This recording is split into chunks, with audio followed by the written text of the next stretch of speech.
Eu vou iniciar aqui um estudo sobre o Espiritismo através do tempo. Eu vou começar com uma citação aqui do Livro dos Espíritos, a questão 221. Esta doutrina é tão antiga quanto é o mundo. É por isso que encontramos por toda a parte, sendo uma prova de que é verdadeira. Na questão 222, a espiritualidade continua falando através de Allan Kardec. O dogma da reencarnação, dizem certas pessoas, não é novo, pois foi tomado de Pitágoras. Jamais dissemos que a doutrina espírita é invenção moderna. O espiritismo, decorrendo de uma lei natural, deve existir desde a origem dos tempos, e nos esforçamos sempre em provar que se encontram traços dele desde a mais alta antiguidade. Pitágoras, como sabemos, não é autor do sistema da metempsicose, pois tomou dos filósofos indianos e dos meios egípcios, onde existiu desde tempos imemoriais a ideia da transmigração das almas, que no caso é a reencarnação, era pois uma crença comum, admitida pelos homens mais eminentes, por meio que chegou até eles pela revelação ou pela intuição. Essa citação aqui, ela se demonstra verdadeira a partir do momento que se fazem pesquisas com livros do passado, livros escritos através dos tempos. Eu vou aqui citar alguns exemplos. Na questão, por exemplo, a questão do véu do esquecimento. Eu já falei ela aqui algumas vezes, eu vou citar de novo. Na questão 392. Por que o espírito encarnado perde a lembrança do seu passado? A resposta espiritual é a seguinte: o homem não pode nem deve tudo saber. Deus o quer assim. Em sua sabedoria, sem o véu que lhe cobre certas coisas, ficaria deslumbrado como aquele que passa sem a transição da obscuridade à luz. Pelo esquecimento do passado, ele é mais ele mesmo. Na questão 18, o Allan Kardec também fala sobre isso. A espiritualidade fala Allan Kardec. Deixa eu achar se é a questão 18 mesmo. Só um segundo. Lá, é aqui mesmo, questão 18. Um dia um homem penetrará o mistério das coisas que lhe estão ocultas. O véu se levanta, o véu que na linguagem de Allan Kardec, a espiritualidade através de Allan Kardec, cita esse véu. O véu se levanta para ele à medida que se depura. Contudo, para compreender certas coisas, precisa de faculdades que ainda não possui. Essa citação aqui sobre o esquecimento, você vai encontrar, assim como ele disse, num dos livros mais antigos da humanidade, que é a República de Platão. Platão, no caso, era seguidor, de Sócrates, e Sócrates, como eu já falei num vídeo aqui, ele tinha, por exemplo, mediunidade, o que é um traço já bem antigo. Eu vou citar aqui, por exemplo, que ele fala sobre a questão do esquecimento. Quando ele começa a falar com um homem chamado Glauco, ele começa a contar a história de um homem chamado Er, que Er, segundo o mito, tendo ele morrido em combate, tornou a vida e narrou o que vira. Bem semelhante àqueles casos de EQM. Tornou a vida e narrou o que vira no além. E uma das coisas que o Er conta no mito seria sobre a questão do esquecimento. Está na página 319, bem no finalzinho da obra A República. 319. Quando os espíritos estavam chegando diante de uma região e eles encontraram um rio chamado Ameles. Veja só o que ele está narrando aqui. Acamparam, isso aqui é a descrição do mito do Er, o que ele teria visto do outro lado. Acamparam junto do rio Ameles, cuja água nenhum vaso pode conservar. Todas são forçadas a beber, no caso as almas, uma certa quantidade, mais do que a medida. Enquanto se bebe, esquece-se tudo.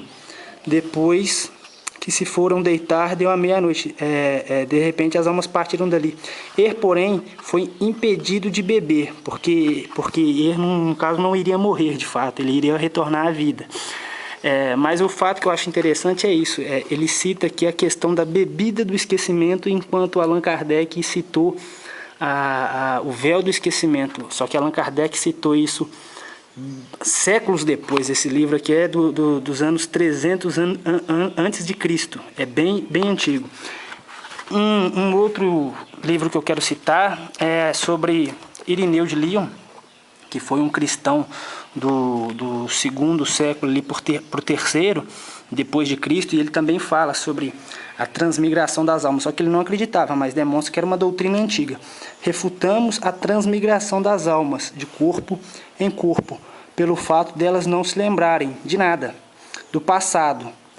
Ele cita aqui também Platão, sem fornecer prova alguma, ele declarou perentoriamente que o demônio que preside a entrada dessa vida faz beber a taça do esquecimento antes de ingressar no corpo. Irineu escreveu isso também por volta de 280 depois de Cristo, demonstrando que a questão do esquecimento era de fato uma doutrina muito antiga.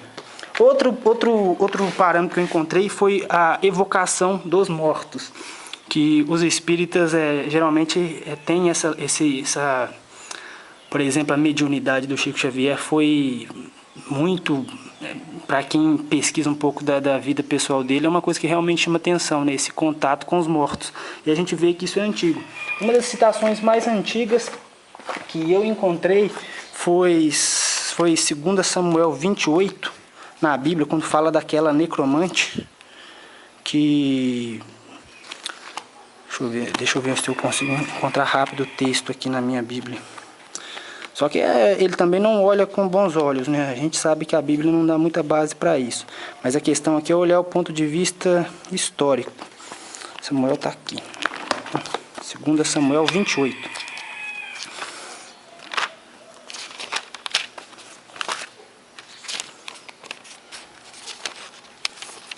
Samuel 28 mesmo? Não.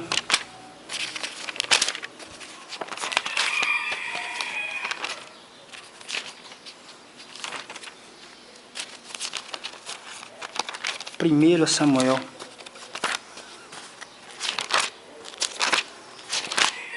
Peço um pouco de paciência. Pronto, estou chegando lá. É aqui mesmo.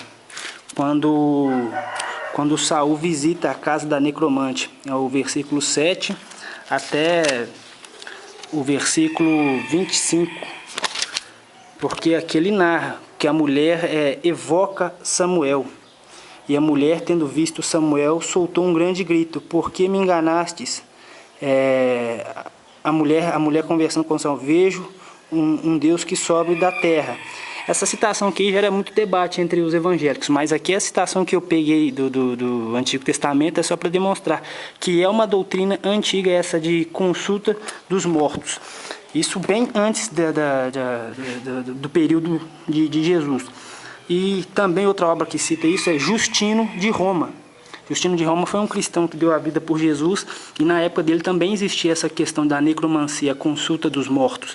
Ele fala isso no livro Primeira Apologia, no capítulo 18, nos primeiros textos, Ele diz o seguinte: se a morte terminasse na inconsciência, seria uma boa sorte para todos os malvados. As evocações das almas humanas e os que são chamados entre os magos de espíritos dos sonhos e espíritos assistentes. Os fenômenos que acontecem sobre a ação dos que sabem essas coisas devem persuadir-vos de que, mesmo depois da morte, as almas conservam a consciência. Essa citação aqui é do ano de antes do ano 110. E Allan Kardec, como a espiritualidade, falou que essas doutrinas são antigas. Por quê? Porque elas são verdadeiras. Ele falou, por exemplo, sobre os magos do sonho. O Espiritismo também fala sobre isso. Eu vou ler aqui a questão 343, só para fazer uma comparação.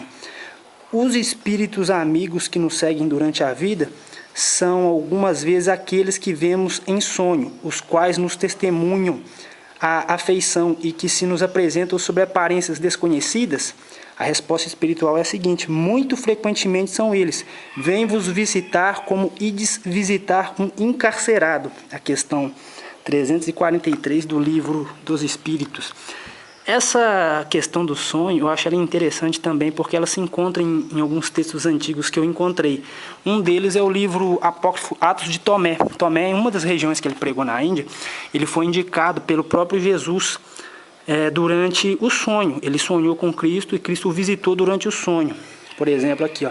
E quando a noite caiu e ele dormia, o Senhor veio e ficou em sua cabeça, dizendo a Tomé, para ir para uma região, e ele levantou-se do sono, ou seja, Tomé sonhava com Cristo, indicando que esse é um texto também, apesar de ser apócrifo no caso, mas demonstra essa antiguidade desse ensino.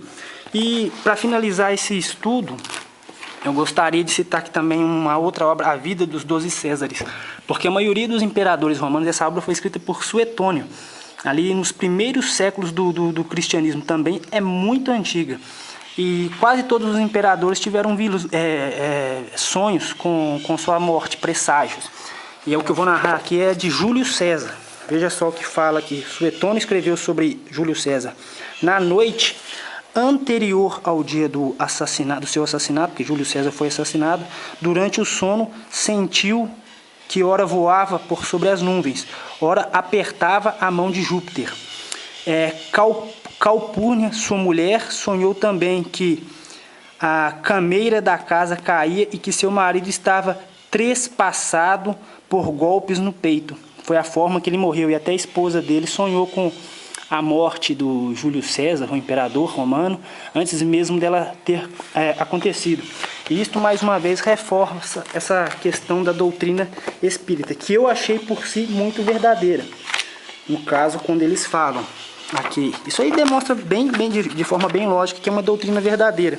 Esta doutrina é tão antiga quanto é o mundo, por isso a encontramos por toda parte, sendo uma prova de que é verdadeira. O dogma da reencarnação, dizem, aqui ele cita até a mesma questão que Irineu, né? A ideia da transmigração. Mas fixando só nessa questão aqui, a questão 221, ele fala, é tão antiga quanto o mundo, uma prova de que é verdadeira. Esses foram os exemplos que eu citei, mas se aprofundar a pesquisa, provavelmente se encontrará mais exemplos. É só.